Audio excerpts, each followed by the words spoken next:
السلام عليكم ورحمة الله وبركاته. إن شاء الله تكونوا بخير وبصحة جيدة. وصفة اليوم راح نديرو بقلاوة بدون آلة توريق. راح تجيه هشيشة وبنينة معسلة للقلب. عندنا 700 غرام فارينة اللي هي 4 كيلات بالكيل اللي راكم تشوفوا فيه السمن لهي. رشة ملح، بيضة كاملة، كاس تاع لاتاي مزهر.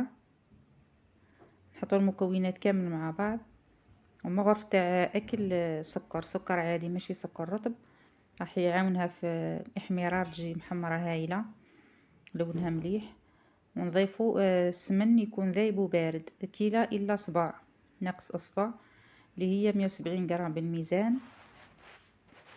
نخلطو المكونات كامل مع بعض باه ما يديرولناش هذوك الحبيبات البيض. ما نديرو المكونات كامل مع بعض ونخلطوهم. هنا راني جمعت المكونات، نضيف الماء وما زهر، خليط بين الماء وما زهر.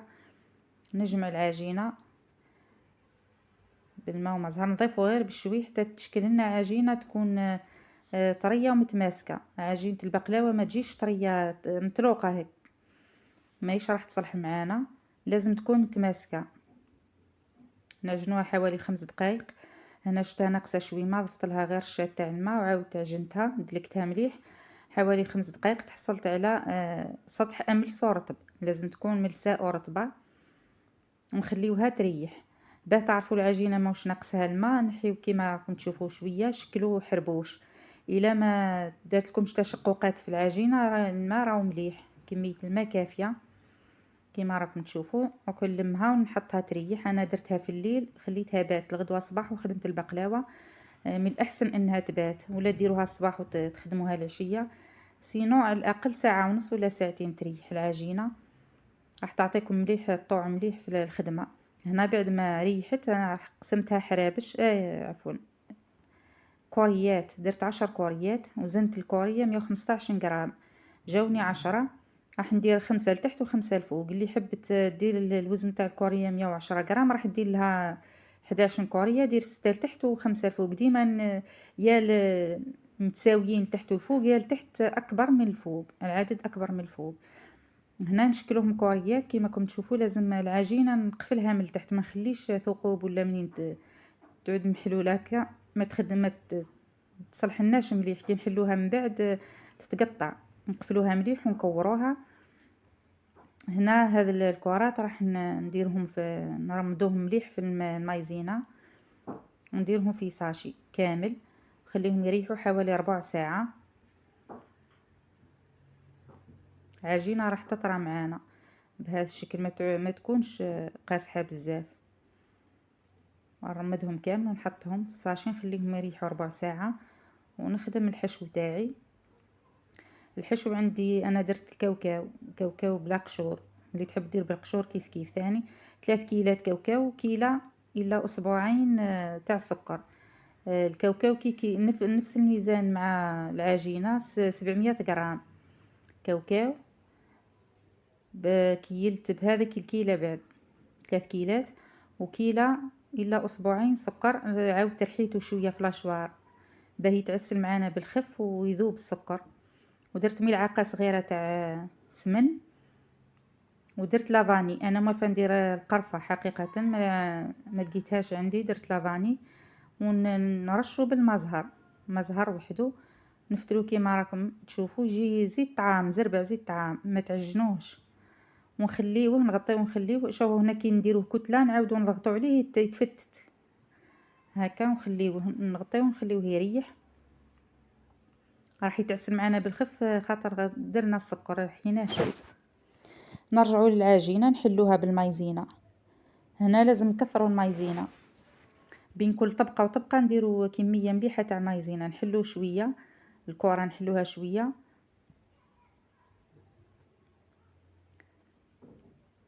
ونحطوها على جنب. نحلو الكره الثانيه، وبين الاولى والثانيه نديروا كميه كبيره تاع مايزينا هكا حتى نكملوا طبقات كامل، 5 طبقات لتحت و5 لفوق كما كنت تلاحظوا. نكثروا المايزينا باه كي نحلوها من بعد ما يلصقوش طبقات في بعض. بين كل طبقه وطبقه نديروا مايزينا.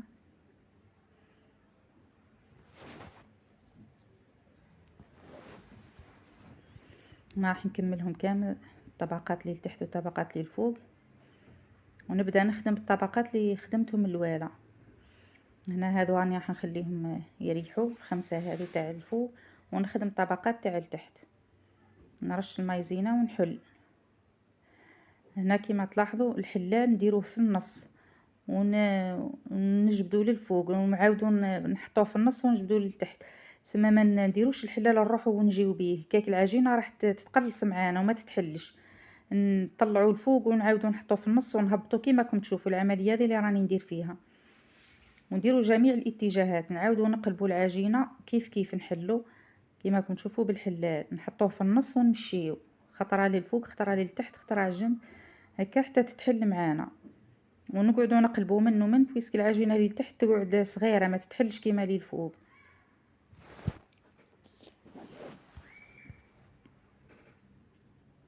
هكا حتى نحلها كامل قد البلاطو اللي راح ندير فيه. البلاطو اللي راح ندير فيه 30 على 25 ولا 23 نورمالمون، باه تعرفوا كميه العجين والحشو والعسل تضربوا الطول في العرض. كيما انا هنا 30 في 25 ولا في 23 الله اعلم، عطاتني 700 غرام. تسمى نديرو 700 غرام عجين، 700 غرام حشو، 700 غرام عسل.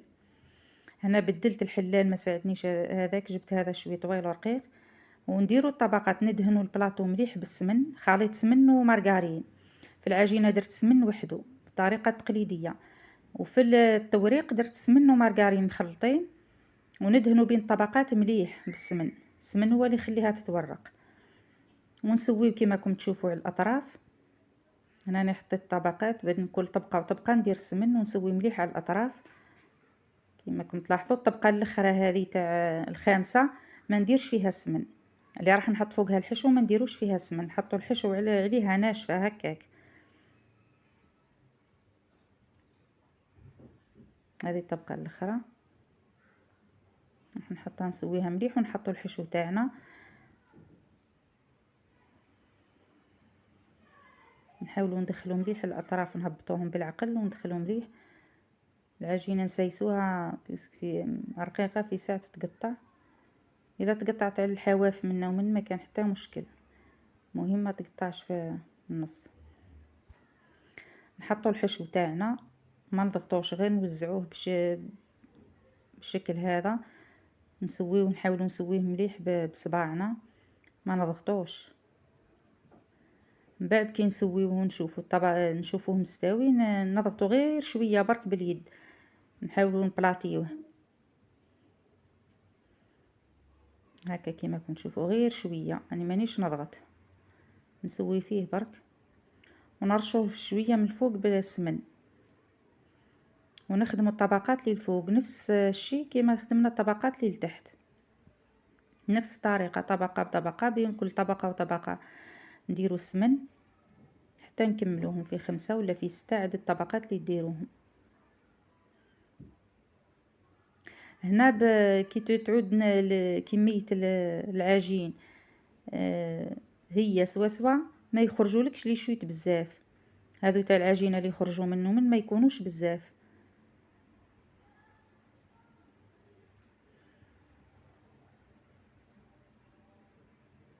طريقه تقطيع ثاني تلعب دور باه ما يخرجلكش لي شيت هذوك الزايدين تاع. تستغلي الحبات مليح، عدد الحبات تستغليهم مليح. راح نوريلكم كيفاه ديروا التقطيع، راح يخرج لكم لي شيت غير شويه. هذا البلاطو خرج لي 25 حبه. واحد القطاعه دوك تشوفوها معايا شريتها، جهه كاري وجهه هذه واش اسمها مقروضات. نسويو هنا مليح. هذه الطبقه الاخرى. هنا ما نقطعوش الحواف، هذو الحاشيه اللي هي الزوائد نغطيوها ونخليوها تريح حوالي نص ساعه، ومن بعد نقطعوهم. كون نقطعوهم درك العجينه راح تتقلص وتتكمش للداخل. كي نقطعوها بالموس ونعاودو ندخلوها طيب نلقاوها تكمجت كامل لداخل، دخلت لداخل تقلصت والحشو خرج. نخليوها هنا تريح حوالي نص ساعه باه نقطعوا لها الحواشي هذو الزايدين، حواف الزايدين هذو. هنا ما هيش راح تتقلص معانا، لازم عليكم تخليوها تريح قبل ما تنحيو الحواف هذو. ما خرجوش لي شيت بزاف. هنا طريقة التقطيع تاعها باه ما يخرجولناش لي شيت هذوك تاع بقلاوه. بالظهر تاع الموس ماشي بهذاك الماضي، بالظهر نحاولوا ندخلوه ونساعدوا بالصباع اليدين كما راكم تشوفوا. ندخلوا ونساعدوا بالصباع وندوروا ندخلوا على التور كامل جامل كما راكم تشوفوا. ها ندخلوهم ندوروا عليه كامل.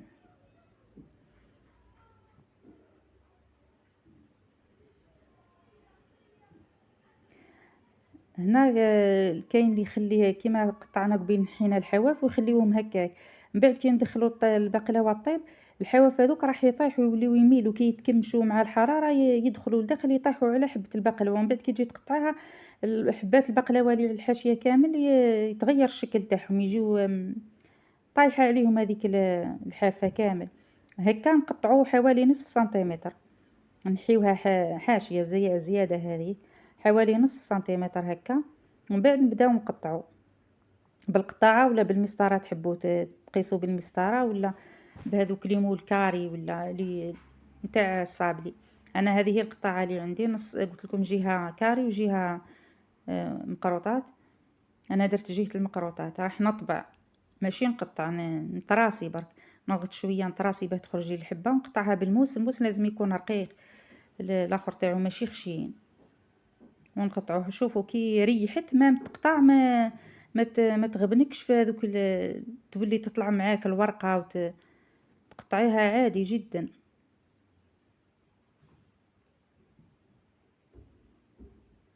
قطعوها حتى للتحت، نهبطوا للتحت. ها شوفوا لي شيت ما كانش.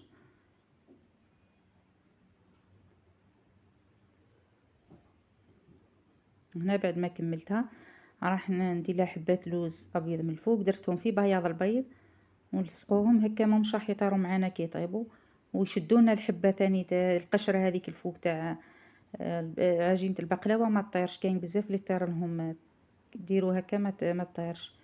حبات اللوز غطسوهم في بياض البيض ورشقوهم، ومن بعد ندهنوها مليح بالزيت من الفوق. عفوا خليط السمن ومارغرين.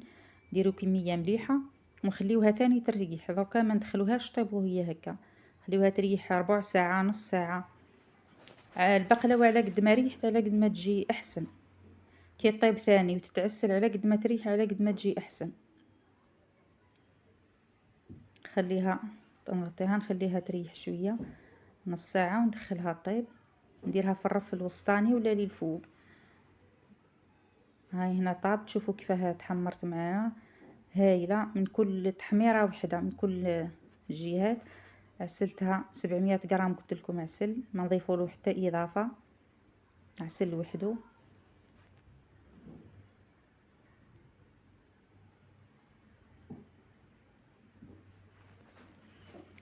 نغطيها ونخليها تريح. شوفوا التحميره تاعها كيفاه تحمرت هايله.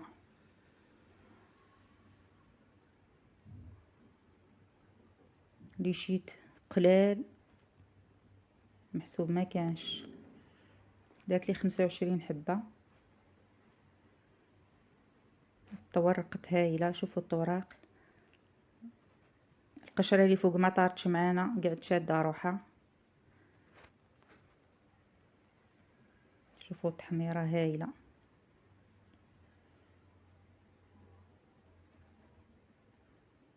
هنا راح نغطيها نخليها تريح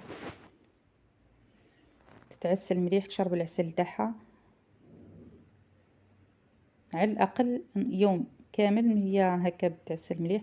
هنا انا ما اني قطعتها وهي مازالت دافيه، غير باه نكمل تصوير مانيش راح نستناها يوم كامل. شوفوا الطوراق جات العلو تاعها مناسب مليحه هايله.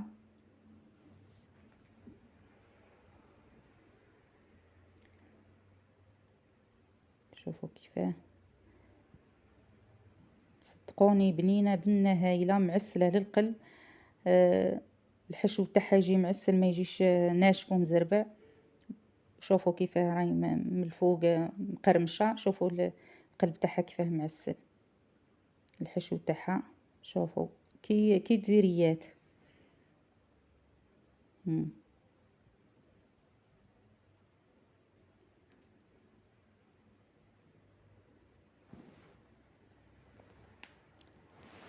ان شاء الله تجربوها تعجبكم.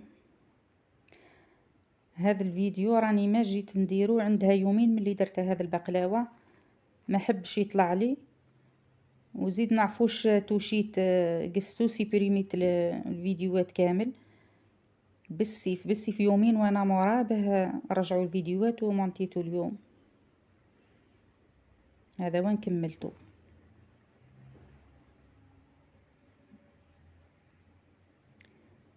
الى جربتوها بالصحه والهنا صدقوني هايله. الى وصفه جديده ان شاء الله، مع السلامه، تبقاو على خير.